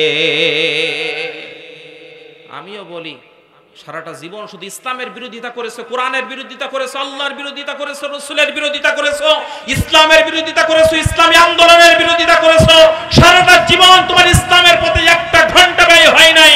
তোমার মতো নামধারী মুনাফিক মৃত্যুবরণ করলে আমরা জানাজা পড়াতে যাব, কিন্তু মাগার উযু করব না। জানাজা পড়াতে যাব, কিন্তু উযু করব না, কারণ তোমার সারাটা জীবন, একটা ঘন্টা, একটা দিন, একটা রাত ইসলামের জন্য, ইসলামী আন্দোলনের জন্য কাজে লাগে নাই। তোমার এই দেহর আল্লাহর নবী নিয়ে করবেনটা কি? কি কাজে লাগবে তোমার এই দেহের? সম্মানিত ভাইরা আমার, যুবক পাগল পারা হয়ে গেলেন, ছুটতে ছুটতে আলেমদের কাছে চলে গেলেন। রে আলেমরা, ও হুজুরেরা, আমাকে পরামর্শ দেন, এখন আমি কি করব? সমস্ত ঘটনাগুলো যখন আলেমরা শুনলেন, পরামর্শ দিয়ে দিলেন, রে যুবক, ওই যে জেলের সঙ্গে তুমি জুলুম করেছো, আল্লাহর দরবারে বদদুয়া কবুল হয়ে গিয়েছে। যাও যাও যাও, ওই জেলে যতক্ষণ পর্যন্ত মাফ না করবে ততক্ষণ পর্যন্ত স্বয়ং আল্লাহ পাক রব্বুল আলামিন মাফ করবেন না। কারণ আল্লাহ পাক রব্বুল আলামিন দুনিয়ার জমিনে সব গুনাহ মাফ করবেন, কিন্তু হাক্কুল্লাহ, আল্লাহর হক সংশ্লিষ্ট সব আল্লাহ মাফ করতে পারেন, কিন্তু হাক্কুল ইবাদ, যেটা বান্দার হক, বান্দা যতক্ষণ মাফ না করবেন স্বয়ং আল্লাহ মাফ করবেন না। কথা বলেন না কেন? এখন এলাকার ভিতরে যে সমস্ত জালেমরা, আপনারা যারা জুলুম করেছেন অন্যায়ভাবে, আপনাদের কানের ভিতরে যদি এই মাইকের আওয়াজ যায়, প্রয়োজনে আপনার ভাইয়ের পা জড়িয়ে ধরে হলেও আপনারা এখনো পর্যন্ত মাপ চেয়ে নেন। পা জড়ানো লাগবে না, শুধু আপনারা আসেন, আপনাদের সঙ্গে আমরা এখনো পর্যন্ত বুক মেলানোর জন্য আমরা বুক পেতে দিয়ে রয়েছি। কথা বলেন ঠিক কিনা? তা যদি না হবে তাহলে অনেকে অনেক কথা বলতো, যেদিন আওয়ামী লীগ সরকারের পতন হয়ে যাবে অন্তত 5 লাখের উপরে কল্লা পড়ে যাবে। কয়টা পড়ছে? যখনই পতন হয়ে গিয়েছেন আমিরে জামাত বলেছেন আমরা সাধারণ ক্ষমা ঘোষণা করে দিয়েছি। এটা হচ্ছে ইসলামের সৌন্দর্য। আমরা মাফ করতে জানি, আমরা ত্যাগ করতে জানি, আমরা সব ছেড়ে দিতে জানি, কিন্তু ইসলামের ব্যাপারে আমরা আপোষ করতে জানি না। ইসলামের ব্যাপারে তুমি আমার বাবাকে গালি দাও সহ্য করব, তুমি আমার মাকে গালি দাও সহ্য করব, তুমি আমার গায়ে একটা চড় দাও সহ্য করব, কিন্তু তুমি যদি ইসলাম নিয়ে কথা বলো, তুমি যদি নবীকে নিয়ে কথা বলো, তুমি যদি আল্লাহর বিরুদ্ধে অবস্থান করো, তুমি যদি কোরআনের বিরুদ্ধে অবস্থান করো, তুমি আমার ভাই হতে পারো, তোমার বিরুদ্ধে আমার কোনো সম্পর্ক নাই, তোমার দেহ থেকে কল্লা সরিয়ে দিতে দ্বিধাদ্বন্দ্ব করবো না। কথা বলেন ঠিক কিনা? কারণ তুমি আমার গায়ে একটা চড় দিতে পারো, তুমি আমার মাকে নিয়ে গালি দিতে পারো, তুমি আমার বাবাকে নিয়ে গালি দিতে পারো, সহ্য করব, কিন্তু আমার আল্লাহকে নিয়ে, আমার নবীকে নিয়ে, আমার ইসলামকে নিয়ে, আমার কোরআনকে নিয়ে কোন বাজে মন্তব্য আমরা সহ্য করতে পারি? কথা বলেন, সহ্য করতে পারি? সম্মানিত ভাইরা আমার, যুবক কাল বিলম্ব করলেন না, ছুটতে ছুটতে জেলের কাছে চলে গেলেন, পা জড়িয়ে ধরলেন, হাউমাউ করে কাঁদলেন। যুবকের কাছে যখন হাউমাউ করে, যুবক যখন জেলের কাছে পা জড়িয়ে ধরে হাউমাউ করে কাঁদলেন, জেলে তাকে বললেন ঠিক আছে, আল্লাহর রাস্তে মাফ করে দিলাম। বলল শুধু অন্তর থেকে মাফ করলে হবে না, তোমার হাত দিয়া আমার এই ক্ষত স্থানের ভিতরে কাটা হাতের উপরে একটু হাতটা বোলাই দিয়া দাও। জেলে যখনই আমার হাতের ভিতরে হাত বোলাই দিয়েছে, শান্তির পরশ আমি অনুভব করলাম। আমার আর বুঝতে বাকি রইল না, এটাই হচ্ছে সত্যের পথ, এটাই হচ্ছে সঠিক পথ। জুলুমের পথ কোনো দিনের জন্য স্থায়ী হতে পারে না। আমি সেই দিনের পর থেকে আর জুলুম করি নাই, জুলুম থেকে ফিরে আসছি এবং দুনিয়াবাসীকে জুলুম থেকে বেঁচে থাকার জন্য আমি ওয়াজ করি, নসিহা করি, এই 3 রাস্তার মোড়ে মানুষদেরকে সাবধান করি। সম্মানিত ভাইরা আমার, তাহলে বোঝা গেল দুনিয়ার জমিনে অন্যায়ভাবে জুলুম করবে যারা, তারা ক্ষতিগ্রস্ত হবে, তারা দুনিয়াও ক্ষতিগ্রস্ত হয়ে যাবে, পরকালও তারা ধ্বংস করে ফেলবে। দুনিয়ার জমিনে অন্যায়ভাবে যারা জুলুম করবে, আল্লাহ পাক রব্বুল আলামিন জীবিত থাকা অবস্থায় এই জুলুমের শাস্তি যতক্ষণ না পাবে ততক্ষণ পর্যন্ত আল্লাহ তাদের মৃত্যু দিবে না। বাস্তব প্রমাণ নিয়ে নেন। সূরা রহমান যেদিন নাজিল হয়ে গেল, আল্লাহর নবী তার সাহাবীদেরকে ডাক দিয়ে বললেন, রে সাহাবীরা, তোমাদের ভিতর থেকে কে পারবে খানাই কাবার চত্বরে যে সূরা আর রহমান থেকে তেলাওয়াত করতে? আব্দুল্লাহ ইবনে মাসউদ রাদিয়াল্লাহু তাআলা আনহু দাঁড়িয়ে গেলেন, লাব্বাইকা ওয়া সা'দাইকা ইয়া রাসূলুল্লাহ, ইয়া রাসূলুল্লাহ, ইয়া হাবিবাল্লাহ, আমি পারবো খানাই কাবার চত্বরে যে সূরা আর রহমান তেলাওয়াত করতে। আব্দুল্লাহ ইবনে মাসউদ রাদিয়াল্লাহু তাআলা আনহু খানাই কাবার চত্বরে চলে গেলেন, তার সুরলিত কণ্ঠে সূরা আর রহমান থেকে তেলাওয়াত শুরু করে দিয়ে দিলেন। এই কোরআনের তেলাওয়াত যখন আবু জাহেলের কর্ণকুহুরের ভিতর দিয়ে প্রবেশ করছে, মনে হচ্ছে যেন কলিজার ভিতরে ছিদ্র হয়ে যাচ্ছে। তিনি মনে মনে ভাবলেন, এই মক্কা নগরীর নেতৃত্ব, কর্তৃত্ব, ক্ষমতা পাওয়ার সবকিছু আমাদের হাতে, আমাদের কাছ থেকে বিনা অনুমতিতে খানাই কাবার চত্বরে কোরআন থেকে তেলাওয়াত করে এমন কলিজার পাটাকার রয়েছে। ছুটতে ছুটতে খানাই কাবার চত্বরে চলে গেলেন, দেখলেন আল্লাহর নবীর প্রখ্যাত সাহাবী আব্দুল্লাহ ইবনে মাসউদ রাদিয়াল্লাহু তাআলা তেলাওয়াত করতেছেন। ডাক দিয়ে বললেন, আব্দুল্লাহ ইবনে মাসউদ, তুই কি জানিস না মক্কা নগরীর নেতৃত্ব, কর্তৃত্ব, ক্ষমতা পাওয়ার সব কিছু আমাদের হাতে। তুই যে কোরআন থেকে তেলাওয়াত করবি, তুই কি আমাদের কাছ থেকে অনুমতি নিয়েছিস নাকি? আব্দুল্লাহ ইবনে মাসউদ রাদিয়াল্লাহু তাআলা ডাক দিয়ে বললেন, ওগো আবু জাহেল, তুই শুনে নে, আল্লাহর জমিনে আল্লাহর কোরআন থেকে তেলাওয়াত করব, তোর মতো মানুষরূপী জালেমের কাছে অনুমতি নেওয়ার প্রয়োজন আমার নাই।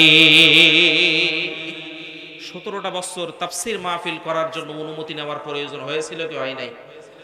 আজকের এই মাহফিল করার জন্য থানায় গিয়ে অনুমতি নিয়েছেন নাকি? কথা বলেন, নিয়েছেন নাকি? কথা তো এখানেই। দুনিয়ার জমিনে তৎকালীন সময়ে আবু জাহেল বলেছিল, আব্দুল্লাহ ইবনে মাসউদ, এই মক্কা নগরের নেতৃত্ব, কর্তৃত্ব, ক্ষমতা পাওয়ার সব কিছু আমাদের হাতে। তুই যে কোরআন থেকে তেলাওয়াত করবি, আমার কাছ থেকে অনুমতি নিয়েছিস কিনা? বর্তমান সময়ের আবু জাহেলের অনুসারীরাও বলতো, বর্তমান ক্ষমতা আমাদের হাতে, তাফসীর মাহফিল করার জন্য থানা থেকে আমাদের থেকে অনুমতি নিতে হবে। অতএব এই কথা বলতো যারা সরাসরি আবু জাহেলের উম্মত, তারা। কথা বলেন না কেন? আবু জাহেলও তৎকালীন সময় বলেছিলেন, আবু জাহেলের উম্মতেরাও এই জামানায় বলতো। তাদের জন্য যাত্রার প্যান্ডেলের জন্য অনুমতি নেওয়ার প্রয়োজন হতো না, কিন্তু তাফসীর মাহফিল, শত শত তাফসীর মাহফিল তারা বন্ধ করত। তাফসীর মাহফিলে বক্তার মুখ থেকে মাইকগুলা ছিনিয়ে নিত, অসংখ্য স্টেজে বক্তার গায়ে পর্যন্ত হাত উঠানো হতো, কোরআনকে অপমান করা হতো। এ সমস্ত জালেম ছাড়া, জালেমের অনুসারী ছাড়া কোনো মুমিনের কাজ হতে পারে? কথা বলেন, হতে পারে? সম্মানিত ভাইরা আমার, আবু জাহেলের কলিজার ভিতরে আঘাত লাগছে, কাল বিলম্ব করলেন না। আব্দুল্লাহ ইবনে মাসউদ রাদিয়াল্লাহু তাআলা আনহুর কানের উপরে এমন জোরে চপেটাঘাত করলেন, কানের পর্দা ফেটে গেল, গলগল করে রক্ত বাইর হওয়া শুরু হয়ে গেল। আব্দুল্লাহ ইবনে মাসউদ রাদিয়াল্লাহু তাআলা আনহু কানের ভিতরে আঙ্গুল ঢোকাই দিয়া কানতে কানতে আল্লাহর নবীর দরবারের উদ্দেশ্যে রওনা হয়ে গেলেন। আল্লাহর নবীর দরবারে যখন আব্দুল্লাহ ইবনে মাসউদ রাদিয়াল্লাহু তাআলা আনহু চলে গেলেন, আল্লাহর নবী দেখতেছেন আব্দুল্লাহ ইবনে মাসউদ রাদিয়াল্লাহু তাআলা আনহুর কান দিয়ে দরদর দরদর করে ফোঁটা ফোঁটা রক্ত পড়তেছেন। আব্দুল্লাহ ইবনে মাসউদ রাদিয়াল্লাহু তাআলা আনহু যন্ত্রণায় কাতর হয়ে কাঁদতেছেন। আল্লাহর নবী ডাক দিয়ে বললেন, আব্দুল্লাহ ইবনে মাসউদ, তোমাকে পাঠালাম খানাই কাবার চত্বরে সূরা আর রহমান থেকে তেলাওয়াত করার জন্য। কান ফেটে রক্ত বাইর হচ্ছে কেন? চোখ দিয়ে পানি পড়তেছে কেন? কারণ জিজ্ঞাসা করলেন। আব্দুল্লাহ ইবনে মাসউদ রাদিয়াল্লাহু তাআলা আনহু সকল কথাগুলো যখন উপস্থাপন করলেন, আল্লাহর নবীর চোখ দিয়ে দরদর করে পানি পড়তেছেন। রাহমাতুল লিল আলামিন নবীর দাড়ি মুবারকগুলা ভিজে ভিজে জমিনের ভিতরে যখন পানি পড়তেছেন, আল্লাহর নবীর সাহাবীরাও কাঁদে, আব্দুল্লাহ ইবনে মাসউদও কাঁদে, আল্লাহর নবীও কাঁদেন।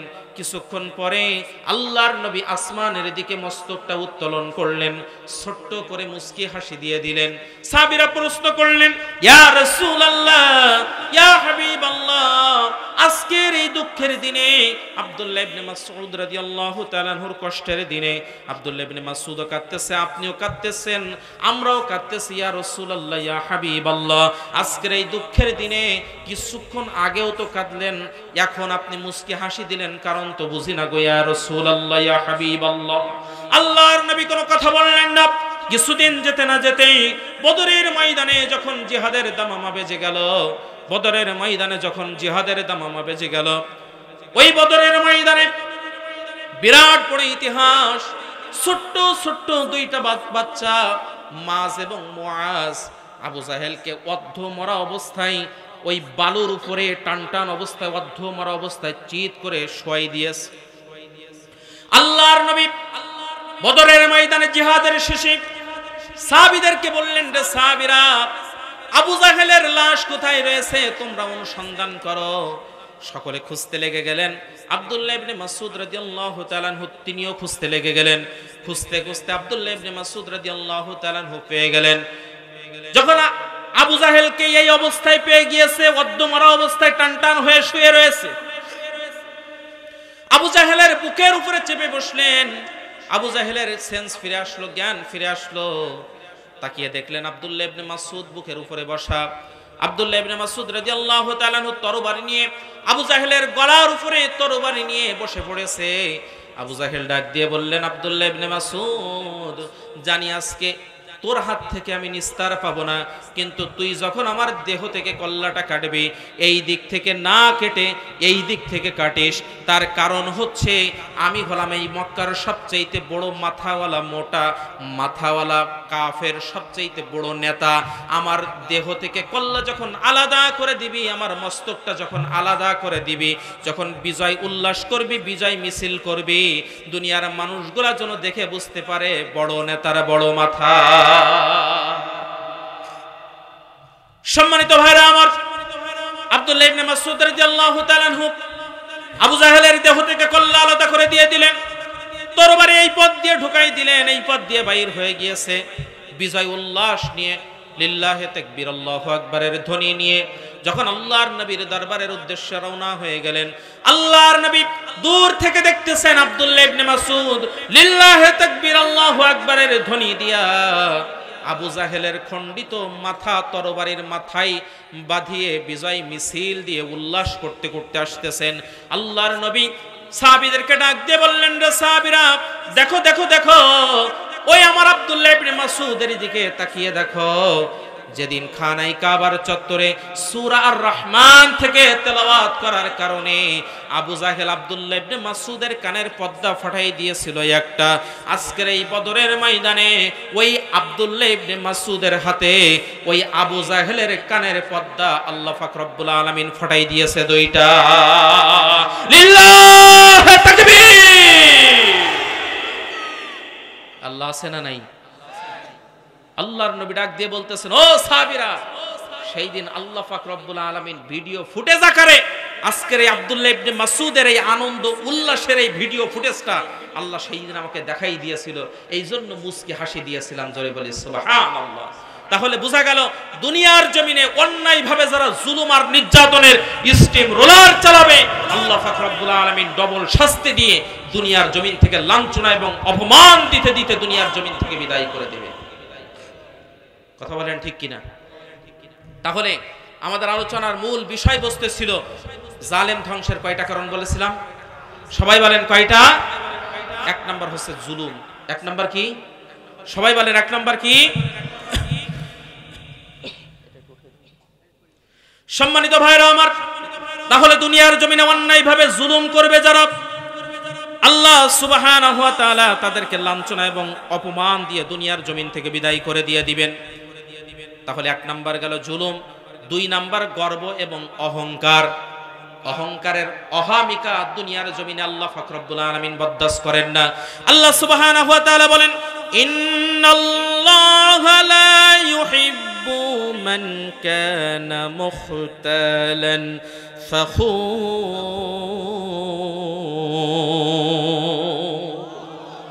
আল্লাহ পাক রব্বুল আলামিন বলেন, ইন্নাল্লাহা, নিশ্চয় আল্লাহ, লা ইউহিব্বু, লা লামে তাগিদ দিয়েছেন, লা কখনো নয়, ইউহিব্বু আল্লাহ ভালোবাসেন না, মান কানা মুখতালান ফখুর, আল্লাহ গর্ব অহংকারী ব্যক্তিকে আল্লাহ পাক রব্বুল আলামিন ভালোবাসেন না। ভালোবাসেন? গর্ব অহংকারী ব্যক্তিকে আল্লাহ পাক রব্বুল আলামিন ভালোবাসেন না। সম্মানিত ভাইরা আমার, বাস্তব প্রমাণ নেন। 1912 সাল, কত সাল? 1912 সাল 10 এপ্রিল, যখন আটলান্টিক মহাসাগরে টাইটানিক জাহাজ যখন 6000 যাত্রী নিয়ে আটলান্টিক মহাসাগরের ভিতরে যখন যাত্রা শুরু করলেন, 1912 সালের 10 এপ্রিল 6000 যাত্রী নিয়ে যখন আটলান্টিক মহাসাগরের ভিতরে যাত্রা শুরু করলেন, এত বড় জাহাজ তৎকালীন সময় পৃথিবীর ভিতরে ছিল না। কি ছিল না তার ভিতরে? বাজার করবেন, সেখানে নগরীর ব্যবস্থা ছিল, খেলা করবেন, মাঠের ব্যবস্থা ছিল, আপনি ঘুরবেন, পার্কের ব্যবস্থা ছিল, আপনি গোসল করবেন, সুইমিং পুলের ব্যবস্থা ছিল।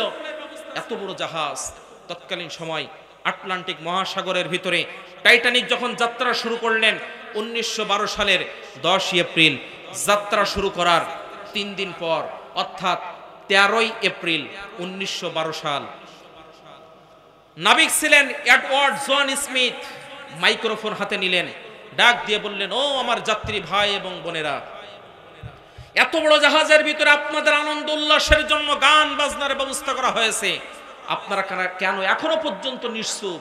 আপনারা কেন এখনো পর্যন্ত আনন্দ করছেন না, উল্লাস করতেছেন না? আপনারা কেন আপনাদের নিজেদের যৌবনকে জীবনকে উৎসর্গ করে দিচ্ছেন না?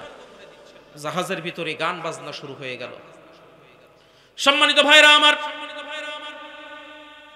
ওই আটলান্টিক মহাসাগরের ভিতরে টাইটানিক জাহাজের ভিতরে যখন গান বাজনা শুরু হয়ে গেল, 1912 সালের যখন 14ই এপ্রিল অর্থাৎ যাত্রা শুরু করার চতুর্থ দিন রাত 11:40 এডওয়ার্ড জন স্মিথ মাইক্রোফোনটা হাতে নিয়ে যাত্রীদের উদ্দেশ্যে ভাষণ দিয়ে দিলেন, ওগো আমার যাত্রী ভাইরা, তোমরা শুনে নাও, পৃথিবীর জমিনে এমন কোন শক্তি নাই যে শক্তি আমার এই বিরাট বড় টাইটানিক জাহাজকে চুল পরিমাণ ক্ষতি করতে পারে। কথার ভিতরে অহংকার আছে না নাই? কথা বলেন, অহংকার আছে না নাই? 1912 সালের 14ই এপ্রিল রাত 11:40 এডওয়ার্ড জন স্মিথ যখন মাইক্রোফোন হাতে নিয়ে অহংকার এবং দাম্ভিকতার সাথে যখন এই বক্তব্য দিয়ে দিলেন, 1912 সালের 15ই এপ্রিল রাত তখন 2:20 অর্থাৎ যাত্রা শুরু করার পঞ্চম দিন রাত 1:02 বেজে যখন 20 আল্লাহ পাক রব্বুল আলামিন ওই আটলান্টিক মহাসাগরের ভিতরে শুধুমাত্র দাম্ভিকতা দেখানোর কারণে, অহংকার করার কারণে এই বিরাট বড় টাইটানিক জাহাজকে 6 ইঞ্চি ইস্পাত দিয়ে তৈরি করা বিরাট বড় জাহাজকে আল্লাহ পাক রব্বুল আলামিন ওই আটলান্টিক মহাসাগরের ভিতরে শরীর সমাধি করে দিয়ে দিলেন। কথা বলেন ঠিক কিনা? তাহলে সেই আল্লাহ আছে না নাই? শুধুমাত্র অহংকার আর অহমিকা দাম্ভিকতা দেখানোর কারণে যে আটলান্টিক মহাসাগরের ভিতরে টাইটানিক জাহাজকে আল্লাহ পাক রব্বুল আলামিন ডুবাই দিয়েছেন। অতএব এই দুনিয়ার জমিনে এই খুনি হাসিনা অহংকার এবং দাম্ভিকতা দেখানোর কারণে ছোট্ট ছোট্ট যুবকদের আন্দোলনের মুখে আল্লাহ পাক রব্বুল আলামিন ঝাঁটাপিটা করে এই বাংলার জমিন থেকে বিতাড়িত করে দিয়েছে। শুধুমাত্র অহংকার এবং দাম্ভিকতা দেখানোর কারণে। কথাই কথাই বলতো যে 40 সাল পর্যন্ত আমাদের ঠাকাই, 41 সাল, আমি তো 1 বছর কমাই ফেলেছি। তার মানে কথা হচ্ছে 2041 রানের টার্গেট নিয়ে মাঠে নেমে 2024 সালে অল আউট। কথা বলেন না কেন? 2041 সালে টার্গেট নিয়ে 2024 সালে অল আউট, মানে এমপি মন্ত্রী বাংলাদেশে একটাও নেই, সব পলাতক, অল আউট। আমরা শুধু চেয়েছিলাম পদত্যাগ। আল্লাহ বলতেছে, রে বোকা, তোদের চাওয়া অনেক ছোট, আমি জানি তোদের চাওয়া অনেক ছোট, আমরা চেয়েছিলাম পদত্যাগ। আল্লাহ বলতেছে শুধু পদত্যাগ না, ও দেশ ত্যাগ করাই ছাড় না। কথা বলেন না কেন? সম্মানিত ভাইরা আমার, তাহলে দুনিয়ার জমিনে আল্লাহ পাক রব্বুল আলামিন অহংকারীকে পছন্দ করেন না, দাম্ভিককে আল্লাহ পাক রব্বুল আলামিন পছন্দ করেন না। আমি সংক্ষিপ্ত পরিসরে হলেও 6টি পয়েন্ট শেষ করে দেব ইনশাআল্লাহ। 1 নাম্বার শুনলাম জুলুম, 2 নাম্বার অহংকার, 3 নাম্বার হচ্ছে মিথ্যাচার, মিথ্যা অপবাদ আছে না নাই? কোরআনের বুলবুলিদের নামে মিথ্যা মামলা দেওয়া হয়েছিল কি হয় নাই?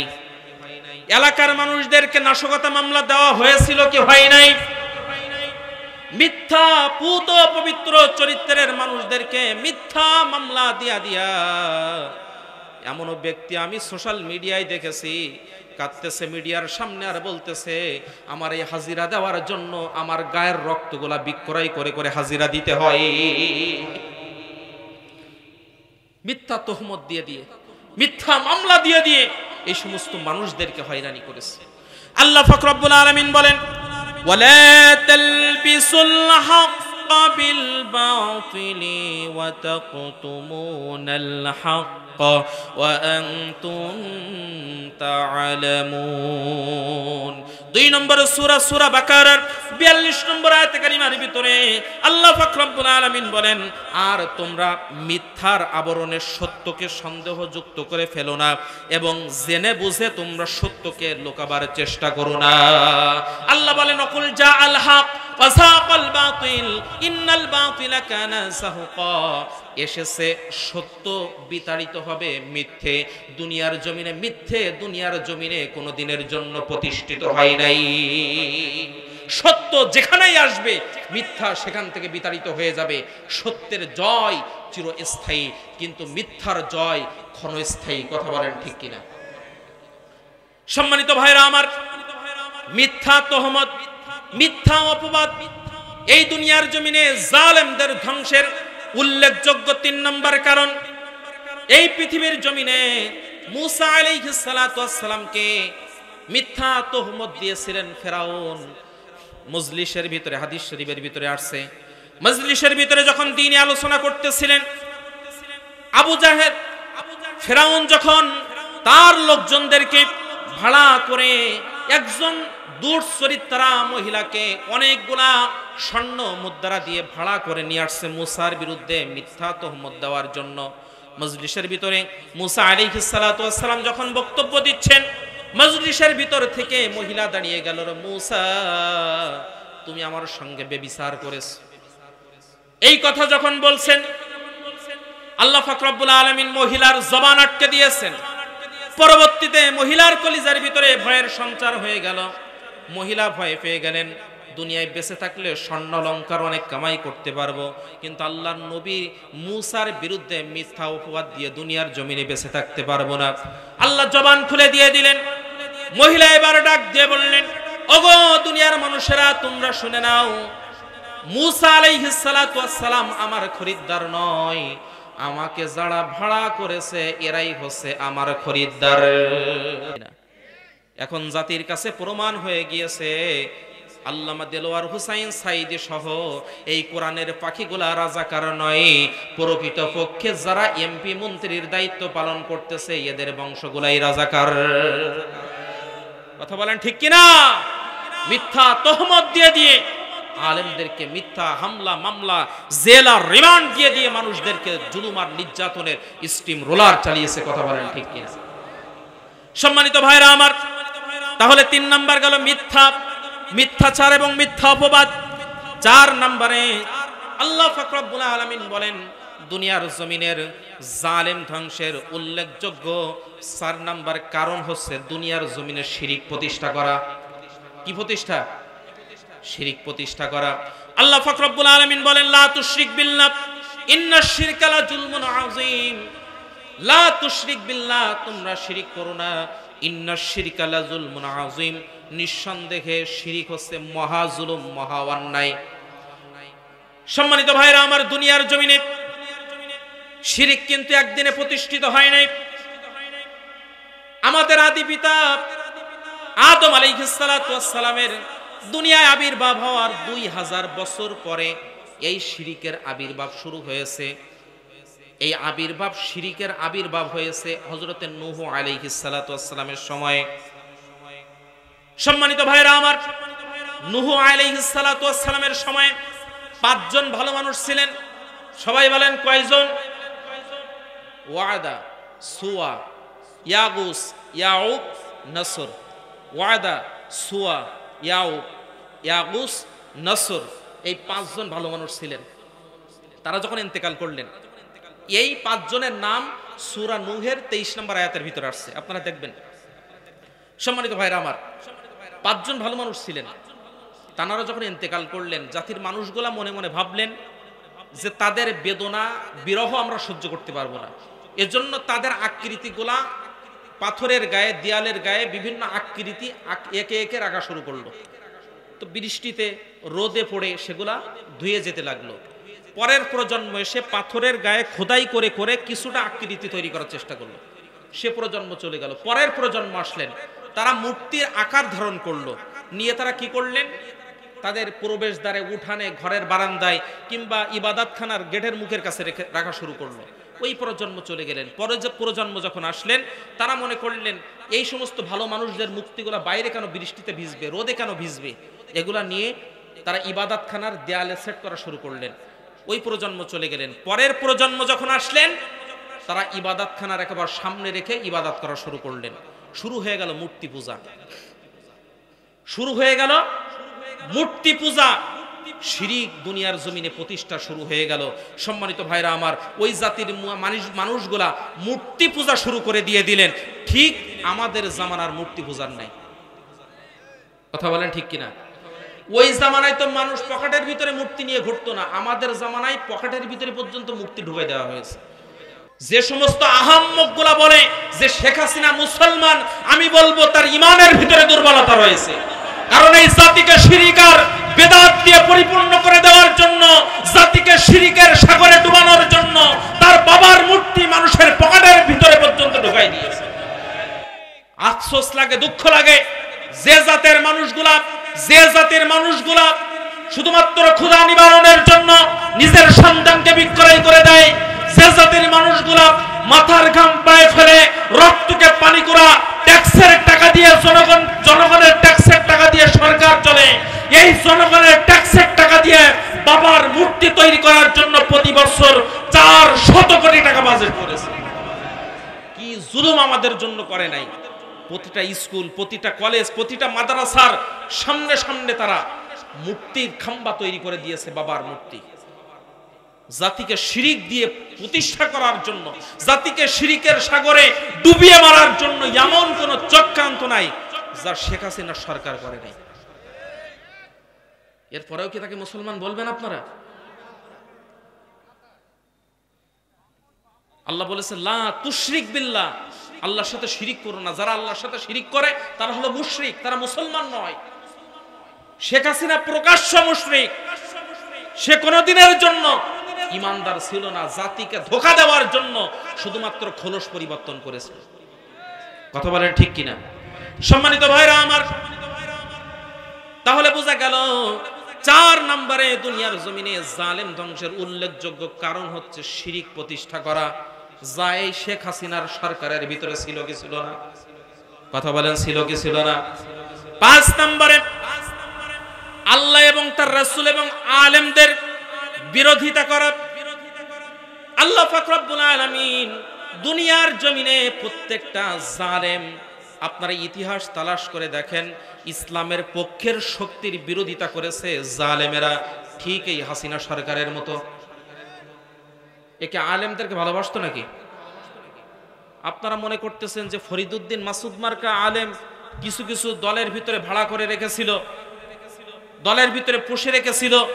ইতিহাসে কোনো দিনের জন্য জালেম পালানোর সাথে সাথে আলেম পালিয়েছে এমন নজির কি আপনারা দেখেছেন?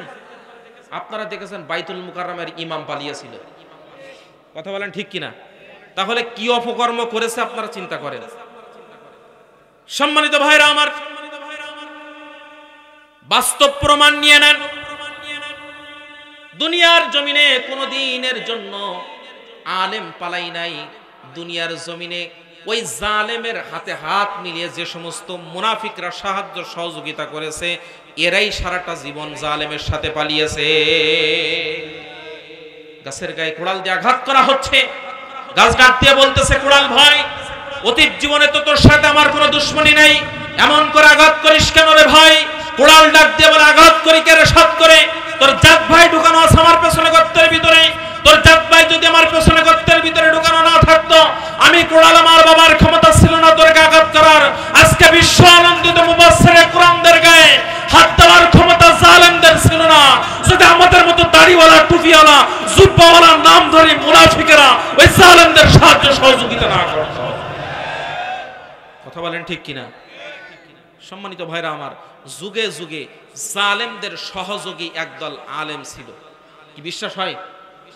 আসেন কোরআন থেকে প্রমাণ দিয়ে দিচ্ছি। 5 নম্বর সূরা, সূরা মায়েদার 22 নম্বর আয়াত। আল্লাহ পাক রব্বুল আলামিন বলেন, ক্বালু ইয়া মূসা ইন্না ফীহা কওমান জাব্বারিন ওয়া ইন্না লান নাদখুলাহা হাত্তা حتى يخرجوا منها فإن يخرجوا منها فإنا داخلون আল্লাহ পাক রব্বুল আলামিন যখন মূসা আলাইহিস সালাতু ওয়াস সালামকে এবং তার কওমকে, তার জাতিকে বললেন, ও আল্লাহর পয়গম্বর মূসা, তুমি ওই আমালিকা সম্প্রদায়, জব্বার সম্প্রদায়কে তোমার উম্মতদের জন্য, তোমার জাতির জন্য হালাল করা হয়েছে, বৈধ করা হয়েছে, সেগুলো দখল করো। আমালিকা সম্প্রদায়ের বিরুদ্ধে তোমরা জিহাদ করো। আল্লাহর পয়গম্বর মূসা আলাইহিস সালাতু ওয়াস সালাম যখন জাতির সামনে এই বক্তব্য দিয়ে দিলেন, জাতির মানুষগুলা বললেন, ও আল্লাহর পয়গম্বর মূসা, জব্বার জাতির মানুষগুলা যতক্ষণ পর্যন্ত তারা ওই গোত্র থেকে বাইর না হবে, ততক্ষণ পর্যন্ত আমরা ওখানে প্রবেশ করব না। তার কারণ কি ছিল জানেন? তাফসিরের ভিতরে চলে আসছে যে আমালিকা সম্প্রদায়ের মানুষগুলা এত বড় ছিল, মূসা আলাইহিস সালাম এবং তার উম্মতগুলা যদি আমালিকা সম্প্রদায়ের একটা মানুষের গায়ের ভিতরে উঠতে চাইতেন, তাহলে পা বেয়ে সর্বোচ্চ হাঁটু পর্যন্ত উঠতে পারতেন। কি বড় মানুষ! আমালিকা সম্প্রদায়ের মানুষগুলা যে মালটাগুলা খেতেন, ওই মালটা যে খোসা ছিল, ওই খোসার ভিতরে কয়েকটা মানুষ বসবাস করতে পারত। সুবহানাল্লাহ বলবেন না? এই জাতির বিরুদ্ধে মূসা এবং তার অনুসারীদেরকে জিহাদ করার কথা বলছেন আল্লাহ। আপনারা মনে করতেছেন যে হিন্দুস্তানের সাথে যে গাজওয়ায়ে হিন্দের পূর্বাভাস আল্লাহর নবী ১৫০০ বছর পূর্বে দিয়েছেন। আমরা ছোট্ট একটি মাতৃভূমি বাংলাদেশ, আল্লাহর নবী বলেছেন গাজওয়ায়ে হিন্দে মুসলমানরা রক্ত দিবে, আর যারা রক্ত দিবে তারা শাহাদাত বরণ করবে, আর যারা শাহাদাত বরণ করবে তারা বিনা হিসাবে জান্নাতে চলে যাবে। আমরা অন্তরের ভিতরে জিহাদের তামান্না অন্তর থেকে, দিল থেকে করি। যদি গাজওয়ায়ে হিন্দ যদি কায়েম হয়ে যায়, ভারতের বিরুদ্ধে যদি জিহাদের জন্য ডাক আসে, কারা কারা জিহাদের ময়দানে যাওয়ার জন্য প্রস্তুত রয়েছেন? যদি হাত আল্লাহকে দেখায় দেয়।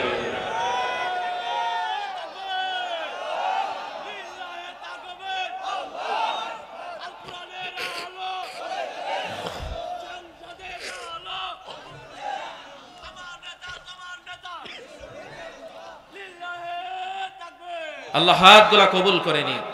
সম্মানিত ভাইরা আমার, আপনারা তো এক সময় এমনটা মনে করেছিলেন যে শেখ হাসিনার এত শক্তি, এত পাওয়ার, প্রশাসন তার হাতে, আইন তার হাতে, ক্ষমতা তার হাতে, একে মনে হয় সরানো সম্ভব না। কি এমনটা মনে করেছিলেন না? সরানোর মালিক কে? সবাই বলেন, সরানোর মালিক কে?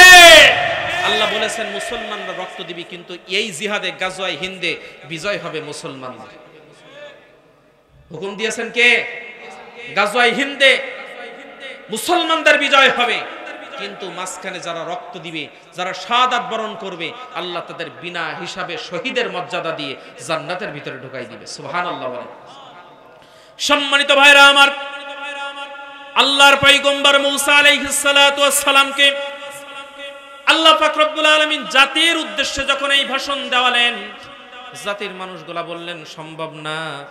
যারা রাজি হলেন তাদেরকে সাথে নিয়ে আল্লাহর পয়গম্বর মূসা আলাইহিস সালাতু ওয়াস সালাম রওনা হলেন আমালিকা সম্প্রদায়ের বিরুদ্ধে জিহাদ করার জন্য।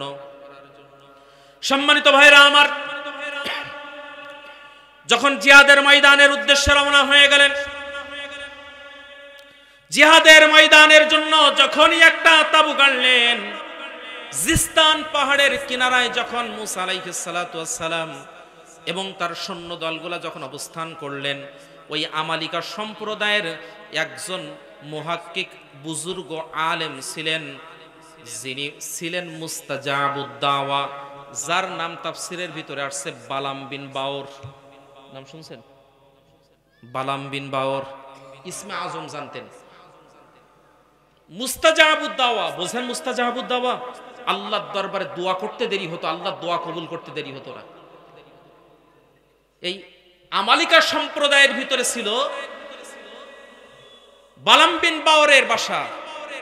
গোটা জাতির মানুষগুলা চলে গেছেন বালাম বিন বাওরের কাছে। ও বালাম বিন বাওর, মূসা আলাইহিস সালাতু ওয়াস সালাম এবং তার জাতির মানুষরা আসছে আমাদের সাথে জিহাদ করার জন্য।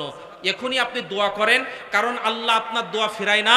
এখনই হাত উঠান, দোয়া করেন, যাতে করে মূসা আলাইহিস সালাতু ওয়াস সালাম এবং তার অনুসারীরা এখান থেকে বিতাড়িত হয়ে যায়, এখান থেকে চলে যায়। বালাম বিন বাউর বললেন, নবীর বিরুদ্ধে বদদোয়া আল্লাহর দরবারে কবুল হবে? সবাই বলেন কবুল হবে।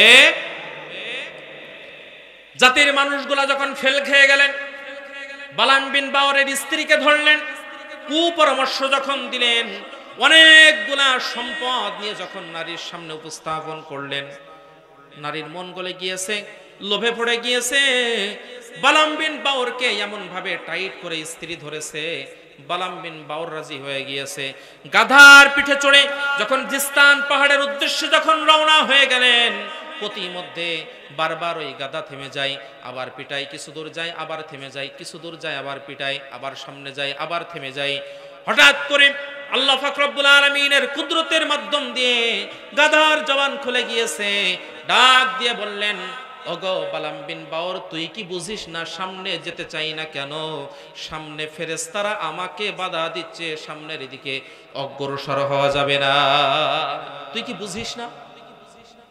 বালাম বিন বাউর পিছনে ফিরলেন না, জিস্তান পাহাড়ের পাদদেশে যখন দাঁড়িয়ে গেলেন, আল্লাহর পয়গম্বর মুসা আলাইহিস সালাতু ওয়াস সালামের বিরুদ্ধে বদদুয়া দেওয়ার জন্য। চিন্তা করতেছেন, আল্লাহর পয়গম্বরের বিরুদ্ধে বদদুয়া দেওয়ার জন্য একজন মুস্তাজাবুদ দাওয়া আলেম দাঁড়িয়ে গিয়েছে।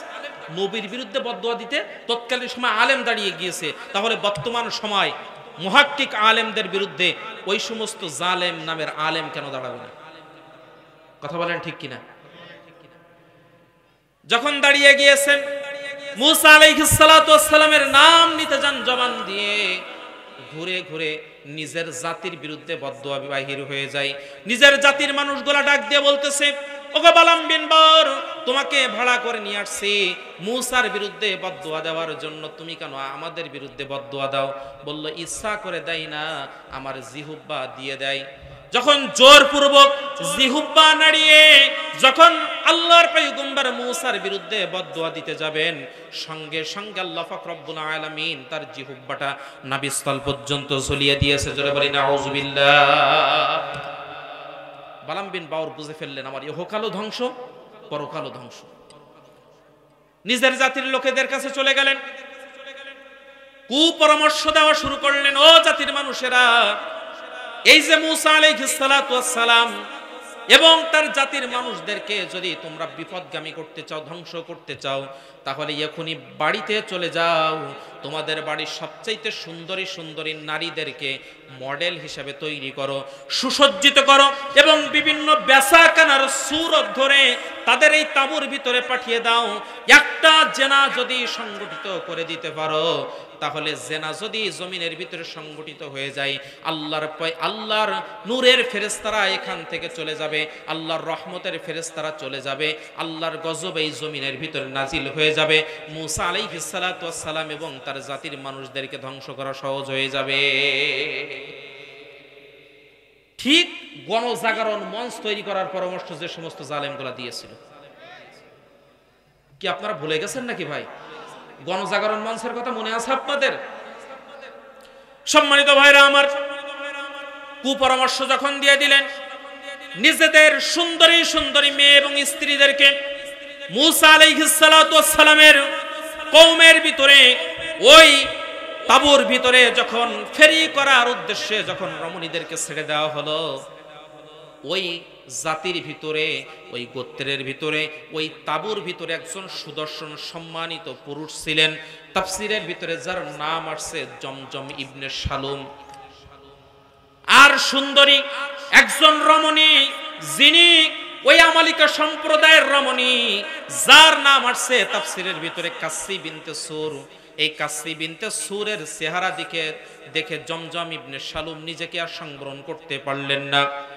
সংবরণ যখন করতে পারলেন না, ওই নারীর হাতটা ধরলেন, টানতে টানতে আল্লাহর পয়গম্বর মুসা আলাইহিস সালাতু ওয়াস সালামের কাছে চলে গেলেন।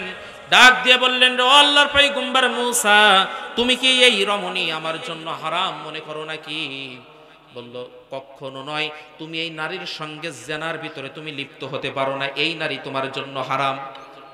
তিনি বললেন, দুনিয়ার এমন কোন শক্তি নাই যে এই রমণী থেকে আমাকে আলাদা করতে পারে, রমণীকে সঙ্গে নিলেন, তাঁবুর ভিতরে ঢুকলেন, জেনা সংগঠিত হয়ে গেল। শুধুমাত্র একটা জেনা ওই জমিনের ভিতরে সংগঠিত হওয়ার কারণে আল্লাহ পাক রব্বুল আলামিন মুসা আলাইহিস সালাতু ওয়াস সালামের সৈন্যদের ভিতরে 70,000 সৈন্যকে মহামারী দিয়া, গজব দিয়া আল্লাহ পাক রব্বুল আলামিন ধ্বংস করে দিয়েছে। জেনা হয়েছে কয়টা? আর এই জমিনের ভিতরে জেনার রাজ্য কায়েম করে ফেলেছিল। দুনিয়ার জমিনে জেনাকে সহজ করার জন্য, জেনা করলে বিচার নাই, কিন্তু চুরি করলে ছুটলি ছাটলা চুরি যা আছে এদের বিচারের অভাব নাই, কিন্তু জেনার কোনো বিচার নাই। যখনই নেতার ছেলে জেনা করেছে, গায়ে পিঠে হাত বুলিয়ে বলেছে যে সোনার ছেলেরা দুষ্টামি কাজ করতে নাই। কথা বলেন না কেন? সম্মানিত হাজিরিন, সম্মানিত ভাইরা আমার, জেনা যখন সংগঠিত হয়ে গেল, মুসা আলাইহিস সালাতু ওয়াস সালামের কওমের ভিতরে 70,000 মানুষ যখন শাহাদাত বরণ করলেন আল্লাহর গজবের কারণে, এই ঘটনা যখন মুসা আলাইহিস সালাতু ওয়াস সালামের দেহ রক্ষী হারুন আলাইহিস সালাতু ওয়াস সালামের নাতি, তাফসীরের ভিতরে যার নাম আসছে ফাহাস, বিশাল দেহের অধিকারী, এই কথা যখন শুনলেন কাল বিলম্ব করলেন না, তাঁবুর ভিতরে ঢুকলেন, চুলের মুঠি ধরলেন। নারী এবং পুরুষ জমজম ইবনে শালুম, কাসসি বিনতে সুর, দুইজনকে ধরলেন, দেহ থেকে কল্লা আলাদা করে দিয়ে দিলেন। জমিন থেকে সকল বালা মুসিবতগুলো আল্লাহ পাক রব্বুল আলামিন উঠাই নিয়েছেন। ওইখান থেকে শিক্ষা নিয়ে আজকে যদি জমিনের ভিতরে জেনা এবং ব্যভিচারের শাস্তি যদি কোরআন মাফিক আমরা দিতে পারি, জমিনের ভিতরে থেকে আল্লাহ পাক রব্বুল আলামিন গজবগুলো উঠাই নিয়ে নিবে। কথা বলেন ঠিক কিনা? তাহলে 5 নাম্বার, আল্লাহ এবং তার রাসূল এবং আলেমদের বিরোধিতা করা। তৎকালীন সময় মুসা আলাইহিস সালাতু ওয়াস সালামের বিরোধিতা করেছিলেন মুস্তাজাবুদ দাওয়া নামের একজন আলেম, নাম তার বালাম বিন বাওর। কথা বলেন ঠিক কিনা? 6 নম্বরে, সন্ত্রাসের রাজ্য কায়েম করা। আল্লাহ পাক রব্বুল আলামিন বলেন, মান কাতালা নাফসান বিগাইরি নাফসিন আও ফাসাদিন ফিল আরদ।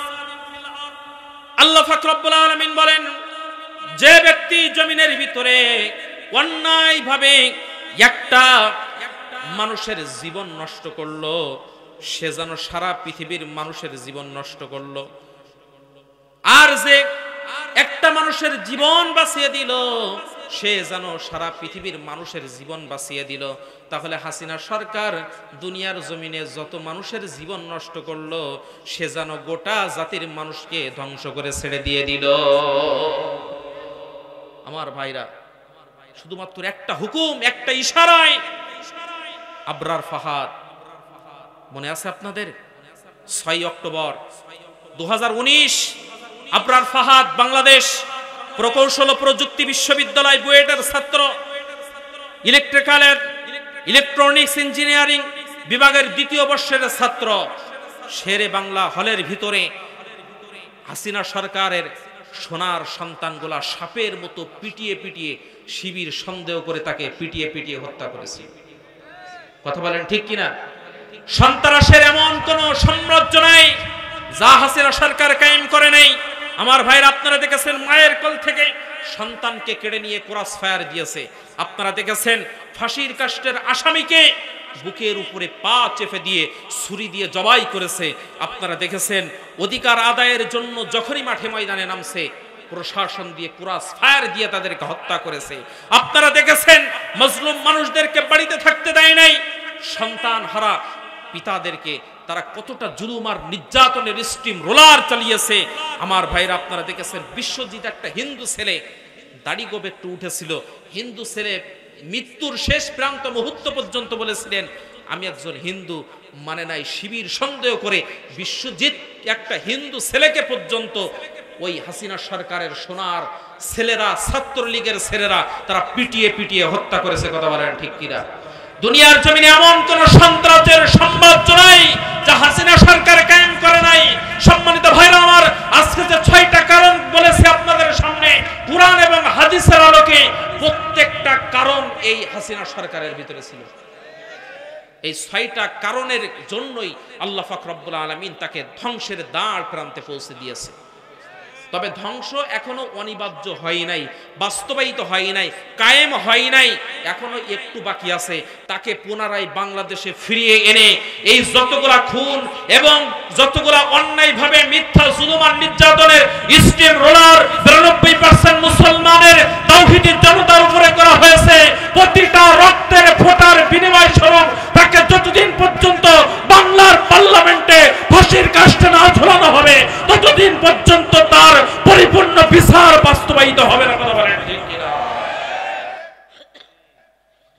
দুনিয়ার জমিনে তার অনুসারী যারা আছেন, আপনারা আমার ভাই, আপনাদের জন্য আমরা এখনো বুককে খালি করে রেখেছি, বুককে পেতে দিয়ে রেখেছি। আসেন ভাই, তওবা করেন। যে নেতা, আল্লাহর নবী বলেন, মান তাশাব্বাহা বিকৌমিন ফাহুয়া মিনহুম, যে যে জাতির অনুসরণ অনুকরণ করবে তার সাথে তার হাসর নাসর হবে। এই জালেমের অনুসরণ অনুকরণ যদি করেন, হাসরের ময়দানে কিন্তু জালেমের কাতারে আপনাকে দাঁড়ানো লাগবে। ভাই তওবা করেন, সময় আছে, ফিরে আসেন, তওবা করেন, ফিরে আসেন। আপনাদের জন্য আমরা আমাদের বুককে পেতে দিয়ে রেখেছি, তওবার দরজা খোলা রেখেছি। আপনারা আসেন, সাদরে গ্রহণ করব। তওবা করেন, ফিরে আসেন। আল্লাহ পাক রব্বুল আলামিন আমার সকল ভাইদেরকে কবুল ও মঞ্জুর করেন। সবাই বলছে আল্লাহুম্মা আমিন। সম্মানিত ভাইরা আমার, যে 6টা বিষয়ের উপর আপনাদের উপরে আলোচনা করেছি, আল্লাহ পাক রব্বুল আলামিন এই 6টা বিষয়ের উপর থেকে আমাদের সকলকে যেন আমল করার তৌফিক দান করেন। সবাই বলছে আল্লাহুম্মা আমিন।